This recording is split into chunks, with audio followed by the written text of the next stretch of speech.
What I thought I'd do today is share with you some views of Jakarta along the MRT line, which goes from Lebak Bulus in South Jakarta all the way up to Bundaran Hi, which is really the centre of Jakarta.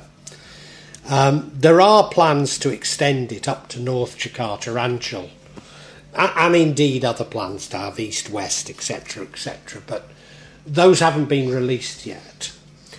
It does form a part of what they'd like to think of a broader integrated transport network, including an LRT, light rail transit system that's recently opened, a transit system from the airport, and guided busways that have been around for some time.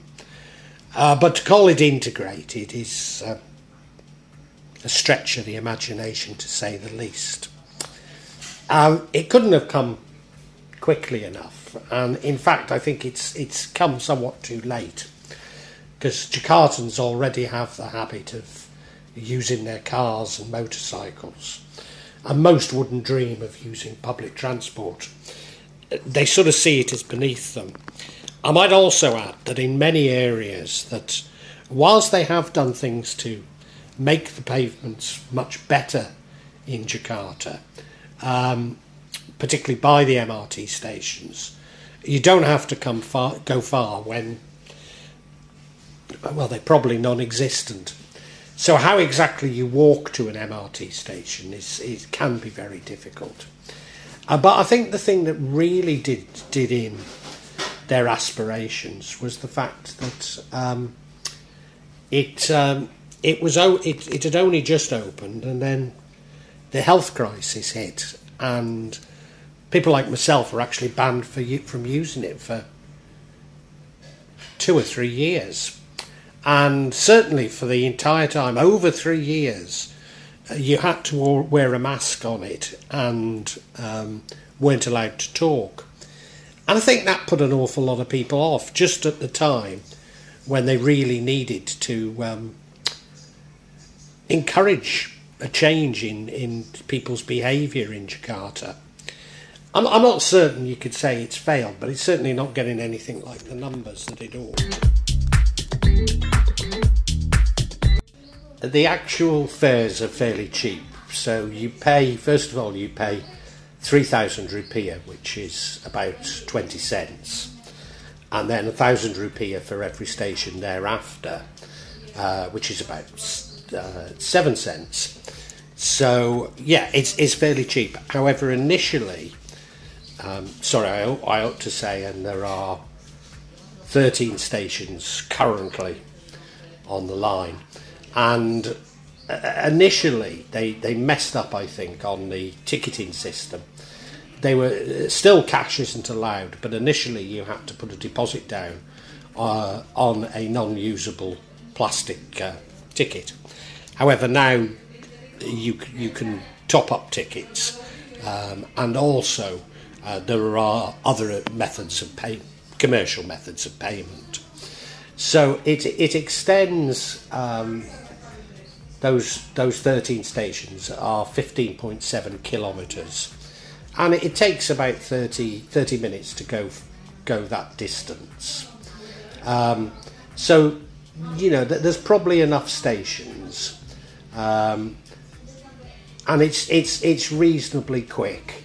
However, they only run every 5 minutes peak and 10 minutes off peak, and they end somewhere around 11 o'clock at night.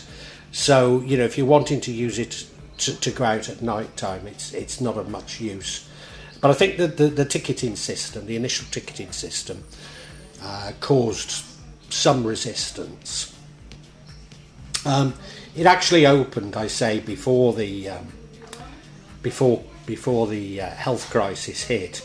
So it officially opened on the 24th of March 2019. But of course, it wasn't long before the health crisis hit, and I think that has had a major impact on it. They were hoping, the capacity they were hoping for was about 20,000, well, 20,000, 1,200 passengers per day. I don't think they've hit that, and it would be overwhelmed at 960 passengers per day. But given its limited coverage, I don't think they'd ever get anywhere near that. But nevertheless, you know, they ought to be closer to the 20,000, 1,200 passengers per day.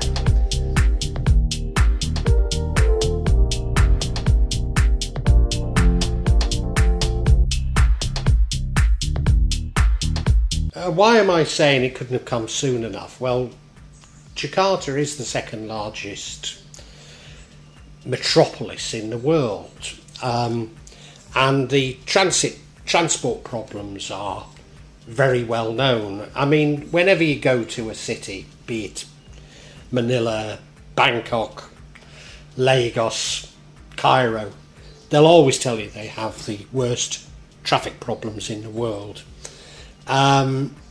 With the exception of Lagos, I think Jakarta trumps all of those cities. The other thing is, for many years, Jakarta's pollution levels, particularly airborne pollution, was nothing like as high as you'd expect it to be. But suddenly, it's often, well, it's always in the top 10 worst cities in the world, and sometimes it's number one. And no matter what they do now, they don't seem to be able to curb it. So, you know, they really do need to grapple with this lack of people using public transport. But of course, the network is nothing like extensive enough for most people, for it to be convenient for most people. Now, as I say, it starts in Lebak Bulus, which is in South Jakarta. And South Jakarta now, along the ring road or the toll road, has got a number of offices. Traditionally, they used to be oil and gas, but now a number of multinational companies have head offices down there. And Lebak Bulus is just off that ring road. It's actually on the border with Banten, and herein lies one of the problems. Although the track goes almost up to the border, there's still negotiations with the province of Banten and the province of West Java, who form significant parts of the metropolis. In fact, you know, if you take the whole metropolis, Jakarta itself is about a third. I guess Banten's about a third, and West Java is about a third of that total population. So the LRT has been bought into, but not the MRT. But the LRT, you know, is going to be woefully inadequate. Not least as many developers have built new towns and cities along it, calling them sort of LRT, you know, using the LRT name to attract people. So yeah, forgive my cynicism about it, but you know, it's nothing like enough for a metropolis of this size. Nevertheless, we're going to look at Lebak Bulus. Lebak Bulus is, as I say, on the border with Banten. And the thing that I go down to Lebak Bulus for is, and it's a little bit of a walk from the station, but it's where I catch my bus to Java from. So there's a bus, well, there's a couple of bus terminals there, but the bus terminal I use for Java is there. And I go down there to both buy my tickets and to catch the bus.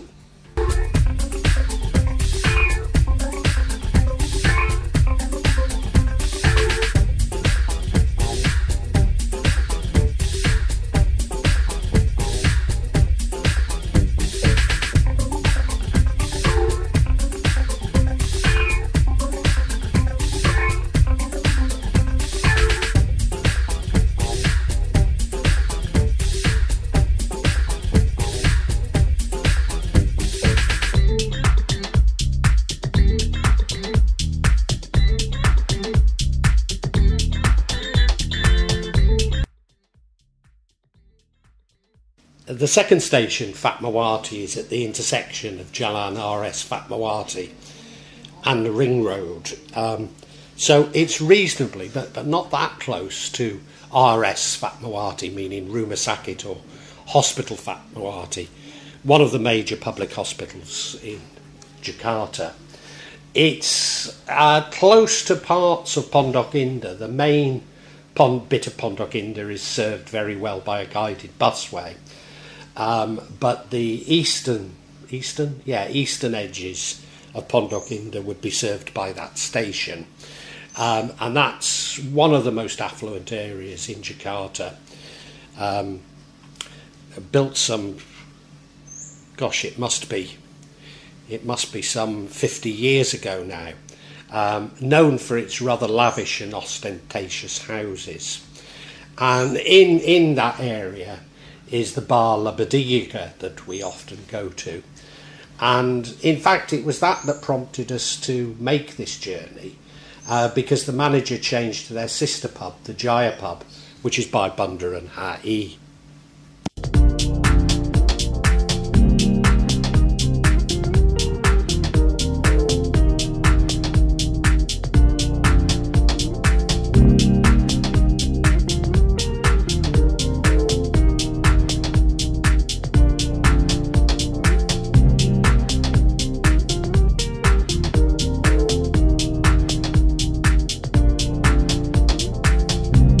The next station is at Cipete Raya. Cipete Raya itself is also quite an affluent area, and the actual street Cipete Raya, which runs off Fatmawati, so off from the station, is very well known for many restaurants that are particularly popular with people travelling there at night time. Almost absolutely at the station is the Korean supermarket, Lotte. So I don't think it's actually used by shoppers, but it could be.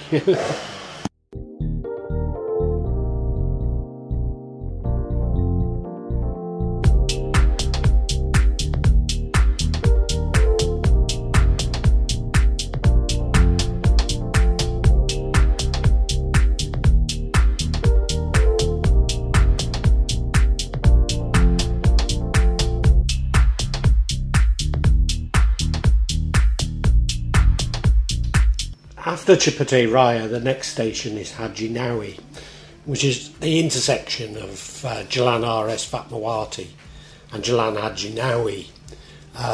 Quite a major thoroughfare going east-west, linking the area to Pondok Indah Mals, known as PIM, but also with another major road, Radio Dalam. This bit of Fatmawati around here, most of Fatmawati, is known for sort of hardware and domestic goods, furnishings, etc. You tend to find this in Jakarta, a bit like Arab cities, whereby traders specialising in one thing will all flock together.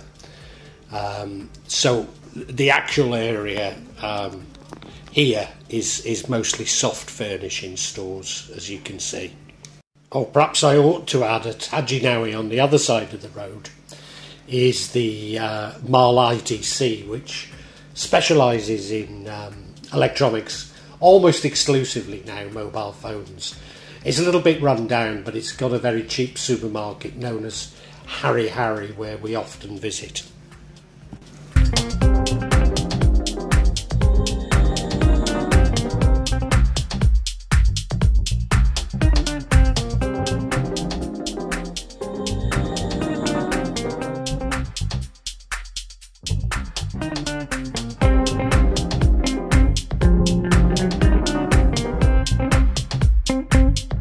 Haji Nawi is station block A, or block A, and it's named after what used to be a wonderful traditional market there.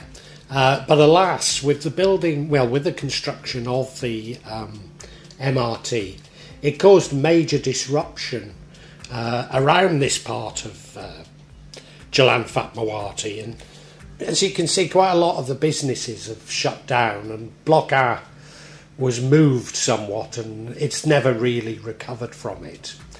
But before you get to Block A, between Haji Nawi and Block A, is a very nice road called Hidup Baru. I say it's very nice, it's not that nice, but I'm attracted to it because the locals are very friendly, and the road itself seems to cater for local people. The shops along it seem to be for the residents. As you'll see, it's quite a mixed sort of area with quite nice houses on the fronts, but then behind that you'll find small lodging houses known as costs and small apartments.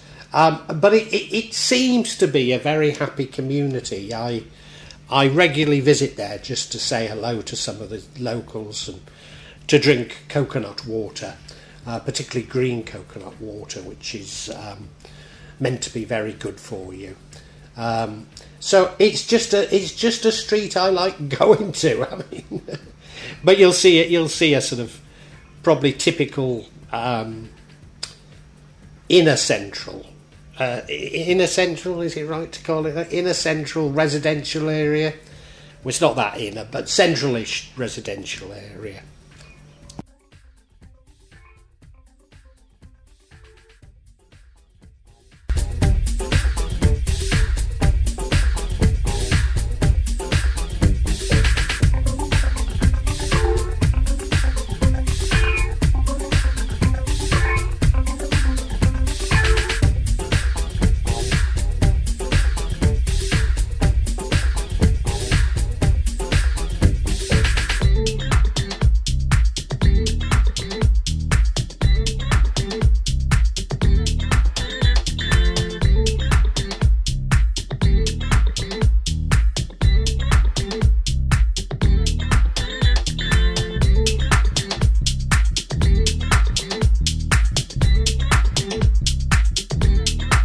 Block A is Block M, and Block M is the major bus terminal for South Jakarta, so you can change here for both local and regional buses. The train station itself has a direct link straight into the first floor, I think it's the first floor anyway, of Block A Plaza, but on the other side you can access Block M Square, which is a lovely traditional old mall in Jakarta, and somewhere that I regularly visit. Again, a bit like ETC, it's a little bit run down now, but I rather enjoy going there. Yeah. Oh, and around Block M, it's an area known as Little Tokyo, known for its Japanese karaoke bars and restaurants, often somewhat dubious establishments. And not far from there are also many more respectable Korean restaurants. Not that far after Block M, we reach the headquarters of ASEAN. And so there's a station that I'm pretty certain is named ASEAN. I've seen another name for it, but I call it ASEAN anyway. So it's actually at the headquarters. There's also a big university there, a big Muslim university there, a big masjid, many headquarters and many substantial houses. Quite old, I think many were built by the Dutch. But it's here that it goes underground, and I wanted to catch for you it moving underground, but I got it just too late. So from now on, all the stations are underground, and I felt a bit guilty about not having walked around the areas, but I've got some shots of them by night time. And most of them are office areas. I'll explain what there is, but most of them tend to be offices. There's a few shopping malls, and I'll explain where they are as well. Now, I say a few shopping malls, and the first station is Senayan, which has 2 or 3 major shopping malls, depending on how you see it. 2 or 3. Senayan City and Senayan Plaza. Both pretty large shopping malls. A little bit of a walk from the station, however. The next station is Istora, which is named after a large park which contains Jakarta International Convention Centre, but also the National Stadium. However, it's probably more famous because opposite is the CBD, which includes probably, debatably, Jakarta's most prestigious mall, Pacific Place, and as the name suggests, many offices, which just about back onto Kuningan. It's quite a walk, though, to be honest, which is the other major CBD for Jakarta. This area, SCBD, has become famous as a centre for nightlife in Jakarta now. The next three stations are really office areas. The first one, Bundaran Hilir, which is at the intersection of Casablanca, which has the famous Casablanca Mall on it and a number of other malls. Then Setiabudi, which has the City Walk Mall, which is notable for having a large slide that goes down from the roof to the ground floor. And finally, Duka Atas, which is an intersection for the rail services, including to the airport. You might be wondering why I've kept focusing on malls, but apart from Fatmawati, which, as you can see, is a bit run down now, and is really only for household goods, there are no real shopping streets in Jakarta, so it's marked by its malls. In fact, it has the highest number of malls of any city in the world.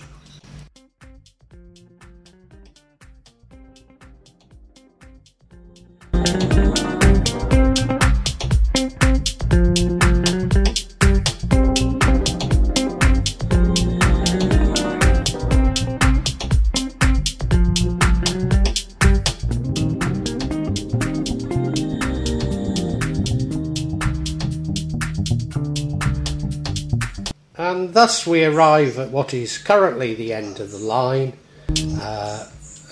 Bundaran HI, and HI equals Hotel Indonesia, which is the oldest hotel in Indonesia. And I said Pacific Place was debatably the best mall in Indonesia. Here we have Grand Indonesia and an even more upmarket mall known as Plaza Indonesia. Bundaran means roundabout, so all around that are major international hotels. So again, perhaps debatably, this really is the centre of Jakarta. And I'm going to walk along it in a northern direction towards the old department store known as Serena, which I absolutely love.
Now, Serena is actually the name of the state-owned retail company, and its flagship store is this Serena department store. It actually opened in 1966, and I probably visited it in the 1990s. And I've always loved the store. It has wonderful Indonesian handicrafts, Lovely, lovely boutiques for sale in there. It's always an absolute joy to go to. And I was a little surprised to find that just how plush it's become now. It's had a refit, and yeah, it's absolutely tremendous now. Has a little bit, not quite so much floor space as it used to, but yeah, it's an absolutely beautiful store now. There used to be, on the front of it, there used to be a Manchester United cafe. I think it started off as a Hard Rock cafe, but even I remember it closing, and it seems to have gone the same fate as the team itself. Thankfully, I might add, as a Manchester City supporter. But yeah, it's a great place to visit, it really is. And there were quite a few foreign visitors in there, which is, it's rare to see foreign visitors in Jakarta, so very much recommend going. Is it pricey? We did find it a little bit pricey, but the quality is often superb, and what you find in there you often won't find anywhere else. They even had admittedly a small section, but a small section of handicrafts from the nearest town to where we live in Java. I mean, it is renowned for its masks and wooden wayang carvings, but nevertheless, I was a bit surprised to find that.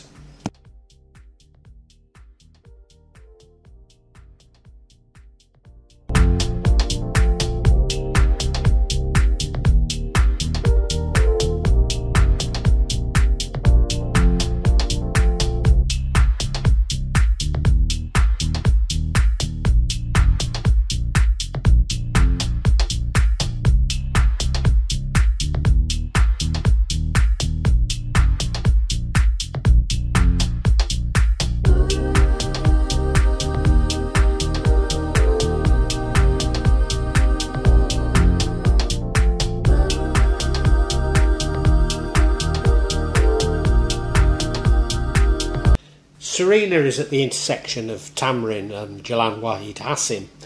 Now, Jalan Wahid Hasim is where I used to stay when I first used to visit Jakarta. So it has many old memories for me and my wife. She used to come and see me in the hotels there. And, you know, we used to love going out and eating there. You'll see in one of the scenes some satay stalls that we used to eat at. Just off it is a street called Sabang, which is also noted for its restaurants. I suppose, to a certain degree, it is something of a shopping street, Sabang. Well, no, it's mostly just restaurants, but again, one of the closest things you get to a shopping street. Some people might consider the whole area a little bit run down because of the Jakarta keeps moving southwards, as it were. But just to the north of it is the presidential palace and the offices of central government. So, you know, it'll never go downhill that much. But I just find it a wonderful area, wonderful lively area at night, and it's always a pleasure to be there.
Now, our real reason for going to Bundoran High was to visit the Jaya pub.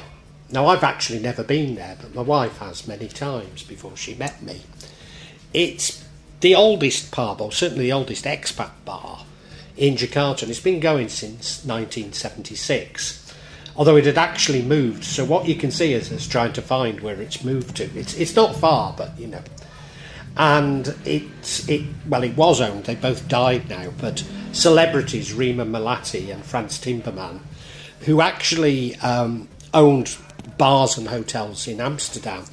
And you can see it's like a brown Amsterdam bar, so he took the concept there. What was interesting is during the new era, it became a sort of a centre of opposition to the new era amongst Jakarta's liberal elite and expats, largely fueled by alcohol, I might add. But yeah, we went there, and the bands were extremely professional. It's more of a sort of a drinking atmosphere than the La Bodega where we're used to going to, but we'll certainly keep going there. It had a great atmosphere to it, it really did. And whilst some of the music might not have been to my taste, it was very, very well done indeed. I've just called it an expat bar, but there really are so few expats left in Jakarta, that might be something of a misnomer. Despite the manager who we're friendly with claiming that 50% of the clientele were expats, I was one of only 5 bullets or Westerners in there. I think there were some Japanese and some Indians, but you know, to call it an expat bar is something of a misnomer. And like its origins, you know, it's a place where those expats that do live in the city and locals can get together and have a good time, and the atmosphere was incredible. Fairly incredible anyway.